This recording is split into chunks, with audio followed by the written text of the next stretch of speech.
ముఖ్యంగా రెగ్యులర్గా ఆర్టీసీ వాహనాల్లో ప్రయాణం చేసేటువంటి వారిపైన తీవ్ర ప్రభావం పడుతుంది. దాంతో ప్రైవేట్ వాహనాలు రేట్లు పెంచుతా ఉన్నాయి, సిచ్యువేషన్ కనిపిస్తా ఉంది. సచిన్ రైట్, ఇంకో దఫా చర్చలు ఏమైనా జరిపేందుకు ప్రభుత్వం ఏమైనా సిద్ధమవుతుందా, లేకపోతే యాజమాన్యం తిరిగి ఏమైనా ప్రయత్నాలు చేస్తుందా?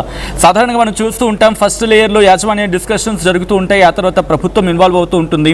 అండ్ ఇప్పుడు ఎటువంటి సినారియో ఉంది? ఈ రోజుకి ఏమైనా ఇటు యాజమాన్యం కావచ్చు, ప్రభుత్వం నుంచి కావచ్చు, ఇంకొకసారి డిస్కషన్స్ లేకపోతే, ఎందుకంటే సమయం కంటిన్యూ అవుతుంది. మీరు అన్నట్టుగా గ్రౌండ్ లెవెల్లో ఆ రియాలిటీ గురించి మాట్లాడుకున్నప్పుడు అఫ్కోర్స్ ప్రజలు ఇబ్బందులు ఎదుర్కొంటూ ఉన్నారు. సో కాబట్టి ఇప్పుడు యాజమాన్యం ఏమైనా ముందుకు వచ్చే ప్రయత్నం చేస్తుందా? ఈ బెదిరింపుది ఫస్ట్ స్టెప్ అనుకోవాలి. ఒకవేళ బెదిరింపులకు యాజమాన్యం అంటే కార్మికులు దిగకపోతే కనుక చర్చలకు వెళ్ళే ప్రయత్నం జరుగుతుందా? ఎటువంటి సిచ్యువేషన్ ఉంది? ఎగ్జాక్ట్ రెండు అంశాలు ప్రభుత్వం మాట్లాడుతూ ఉంది. ఆర్టీసీ యాజమాన్యం ఏమో ఈ రకంగా నోటీసు, ఒక నోటు విడుదల చేసి మీ పైన క్రమశిక్షణ చర్యలు ఉంటాయి చట్టం ప్రకారం గతంలో అనేటువంటి స్టేట్మెంట్ చేస్తూ ఉంటే, ప్రభుత్వ వెర్షన్ డిఫరెంట్గా ఉంది. రవాణా శాఖ మంత్రిగా కొనసాగుతున్నటువంటి పొన్నం ప్రభాకర్ ఉదయం ఒక స్టేట్మెంట్ చేస్తారు. ఈ ఆర్టీసీ సమ్మె వెనకాల బీఆర్ఎస్ కుట్ర ఉంది అనేటువంటి స్టేట్మెంట్ చేస్తారు. వాళ్ళను సమ్మెకు ఇమ్మీడియట్లీగా పురమాయించింది, వాళ్ళ సమ్మెలో పాల్గొనేలా ప్రోత్సహించింది బీఆర్ఎస్ పార్టీయే అనేటువంటి స్టేట్మెంట్ మంత్రి పొన్నం ప్రభాకర్ చేస్తూ ఉన్నారు, రవాణా శాఖ మంత్రి. ఇటేమో ఆర్టీసీ యాజమాన్యం డైరెక్ట్గా కార్మికులపైన, సమ్మెలో పాల్గొంటున్న వారిపైన తీవ్రంగా చర్యలు ఉంటాయనేటువంటి స్టేట్మెంట్ చేస్తున్నారు. వీటన్నిటిని పట్టించుకోం, సమ్మె కొనసాగుతుంది, కంటిన్యూ అవుతుంది. మా డిమాండ్స్ మొత్తం 32 డిమాండ్స్ ఓకే చేయాల్సిందే అనేటువంటి ఒక స్టేట్మెంట్తో వాళ్ళు ముందుకు పోతూ ఉన్నారు. నెంబర్ 29 ఓకే అన్నా నామమాత్రంగా ఉన్నాయి. ప్రధానమైన 3 దాట్లలో ఇందాక చెప్పినట్టు ప్రభుత్వంలో విలీనం చేయాలి ఆర్టీసీని ఇమ్మీడియట్గా.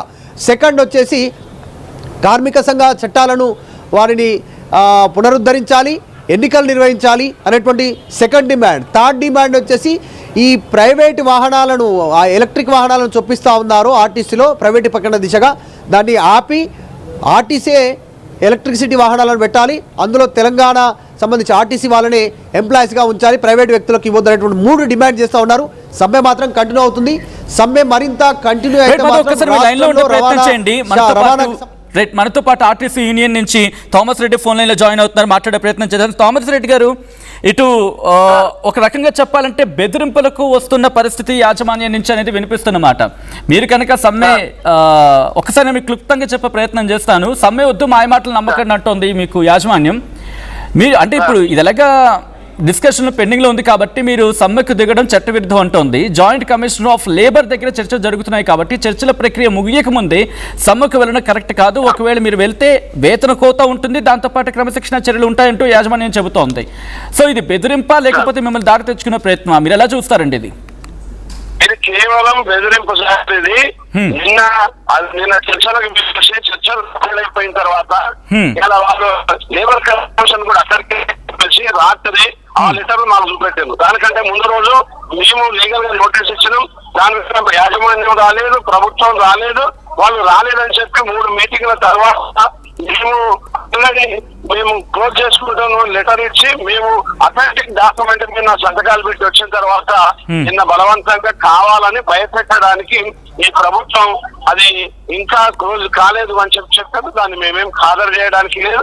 రెండోది ప్రత్యేక వర్గాలు రేపు స్కూళ్ళన్నీ అయిపోతాయి కాబట్టి స్కూల్ బస్ డ్రైవర్లను తీసుకురావాలని ఒకటి చేస్తా ఉన్నారు. ఇంకా ఈ సమ్మెను విచ్ఛిన్నం చేసే కార్యక్రమాలు చేస్తా ఉన్నారు. ఇవాళ కార్మికులు పెద్ద మొత్తంలో 37,000 మంది ఆర్టీసీ ఉద్యోగులు ఈరోజు సమ్మెలో పటిష్టంగా ఉన్నారు. అట్లాగే వాళ్ళ హైర్ బస్సు డ్రైవర్లు కూడా చాలా మంది మాతో ఉన్నారు. ఈ బస్సు డ్రైవర్లు కూడా అక్కడ నా ప్రశ్న ఏంటంటే థామస్ రెడ్డి గారు మాతోటే ఉన్నారు. అంటే సమ్మె ఇంకా ముందుకు పోతుంది. బెదిరిస్తే బెదిరింపకపోయే అదే నా ప్రశ్న. అంటే ఇది మిమ్మల్ని బెదిరింపులకు దిగుతున్న పరిస్థితి. 40 రోజులైంది సమ్మె నోటీస్ ఇచ్చి. నిన్న ఎక్కడ 4 IAS IPS అధికారులతో పిలిపి వాళ్ళు కేవలం విని మేము 4 వారాలలో రిపోర్ట్ ఇస్తాం గవర్నమెంట్ అని చెప్పారు. దాంట్లో అసలు క్లారిటీ లేదు, మాట్లాడలేదు, ఏ సమస్య మీద మాట్లాడే పరిస్థితి లేదు. అటువంటిప్పుడు మాకు ఇవన్నీ కూడా డౌట్లు ఉన్నాయి కదా. ఆర్టీసీ ఎలిమినేషన్ అయిపోతా ఉంది. ఇవాళ ఆర్టీసీకి మహాలక్ష్మి పథకానికి 450 కోట్లు ఇస్తా అన్నారు. అవి మొత్తం ఇవ్వలే, రియంబర్స్మెంట్ ఇవ్వట్లేదు. ఇవాళ బడ్జెట్ లో కానీ వాళ్ళు అంటుంది ఏంటంటే వివాదం పెండింగ్ లో ఉంది కదా, మీరు సమ్మెకు దిగడం చట్టవిరుద్ధం అంటున్నారు. వాళ్ళు పెడతా ఉన్నారు. ఏమో వాళ్ళకి సబ్సిడీలు ఇప్పిస్తా ఉన్నారు 36 లక్షలు ఒక బస్ కి. ఆర్టీసీకి మాకు హైర్ కి ఇస్తున్నారు ఆ బస్సులు. హైర్ కి ఇస్తే మేము వాళ్ళకి హైర్ కిలోమీటర్ కి డబ్బులు ఇస్తున్నాం. అయినా మా ఎక్కువలో పవర్ పాయింట్లు పెట్టి ఇప్పుడు దాన్ని హ్యాండ్ ఓవర్ చేసుకొని మమ్మల్ని బయట ఉన్నారు. మోదీ ప్రభుత్వ విధానంలో అవుట్ సోర్సింగ్ వాళ్ళే దాని మీద పనిచేయాలి, రెగ్యులర్ వాళ్ళు చేయకూడదు. థామస్ రెడ్డి గారు, సారీ ఫర్ ది ఇంటరప్షన్. అటువంటి థామస్ గారు మాట వినిపిస్తుందా? ఆర్టీసీని అన్యాక్రాంతం చేయడానికి చూసిండ్రు. వాళ్ళకి ట్యాక్స్ వాళ్ళకి ఇవ్వడం జరిగింది. దాని మీద పోరాటం చేసి తెచ్చుకున్నాం. తర్వాత హైదరాబాద్ లో కార్మికులకి ఇవన్నీ ఈ బస్సులు వచ్చినాయి కాబట్టి ఎక్సెస్ అయిపోతా ఉన్నారు. 4,000 మంది మెకానికులు బయటకు వెళ్ళిపోవాలి, బిల్డింగ్ అని బలవంతంగా సంతకాలు చేసి పరిస్థితులు కూడా మీరు చూసిండ్రు.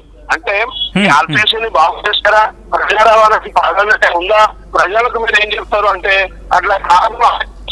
థామస్ రెడ్డి గారు, అంటే ఇప్పుడు వినిపిస్తున్న మాట ఏంటంటే మీరు ఇప్పుడు ఇక్కడ మరి ముఖ్యంగా సమ్మెకు డ్రాప్ అవుతారా లేకపోతే కంటిన్యూ చేస్తారనేది వాటి మీద శానిటైజర్ చెప్పమంటే చెప్పే పరిస్థితి లేదు.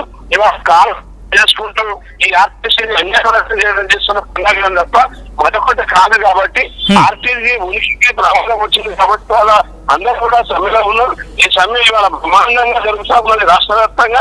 రేపటి నుంచి దీనికి ఏమైనా మద్దతు వచ్చింది. ప్రజా సంఘాలు కావచ్చు, దీని కావచ్చు, బీసీ సంఘం నేత కృష్ణయ్య గారు కావచ్చు, తర్వాత మన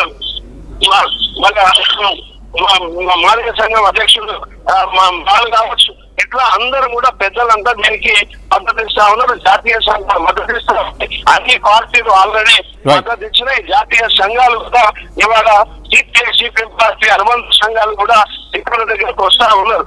కాబట్టి ఇవాళ ఏదో ఈ సమ్మెను నివారించే కాకుండా ఇవాళ దీన్ని ఆర్టీసీకి స్పష్టంగా కృషి మాట్లాడి ఇవాళ రవాణాని మెరుగుపరుస్తూ ఆర్టీసీ పరిరక్షణ, కార్మిక సంక్షేమం, సమస్యల పరిష్కారానికి చొరవ తీసుకొని చేయాలి తప్ప బెదిరింపులు ఇంకా ఉంది.